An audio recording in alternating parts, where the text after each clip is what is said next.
வெளில போகிற மாதிரி இருந்தாலும் வீட்டை விட்டு வெளியில் புறப்படும் பொழுது அவங்களுக்கு காரியம் வந்து ஜெயமாக மாறணும் அப்படின்ட்டு இப்படியா கூட அவங்க சங்கீதம் 91வது அதிகாரத்தை வந்து வாசித்து முடிச்சுட்டு போவாங்க. அண்ட் மோரோவர் சில பேர் வந்து உடம்பு முடியாமல் படுத்த படுக்கையில் இருக்காங்க, இல்லை சில பேருக்கு வந்து ஜுரமாக இருக்குது, ஃபீவராக இருக்குது, ரொம்ப அந்த டைமில் திகில் ஆட்கொண்டு இருக்குது, பயத்தின் பிடியில் இருக்காங்க.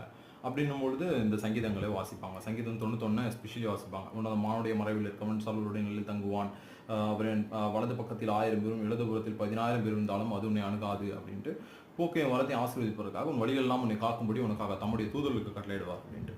ஸோ நிச்சயமாக நான் என்ன சொல்ல வரேன்னா, இந்த வீடியோ வாயிலாக உங்கள் வாழ்க்கையில் கூட அப்படியே கூட ஒரு பயத்தின் பிடியில் இருக்கீங்க, இல்லை ஒரு நெருக்கடியில் இருக்கீங்க, இல்லை சுகவீனமாக இருக்கீங்க, சுகம் பெல்லன் ஆரோக்கியம் இல்லை, அந்த சமயத்தில் இந்த சங்கீதம் 91 மிகப்பெரிய அற்புதம் உங்கள் வாழ்க்கையில் செய்யும். இதை தயவு செய்து தினந்தோறும் வாசிங்க. சங்கீதம் 91வது அதிகாரத்தை எஸ்பெஷலி வாசிங்க. கர்த்தர் தாமே உங்களை ஆசீர்வதிப்பார்.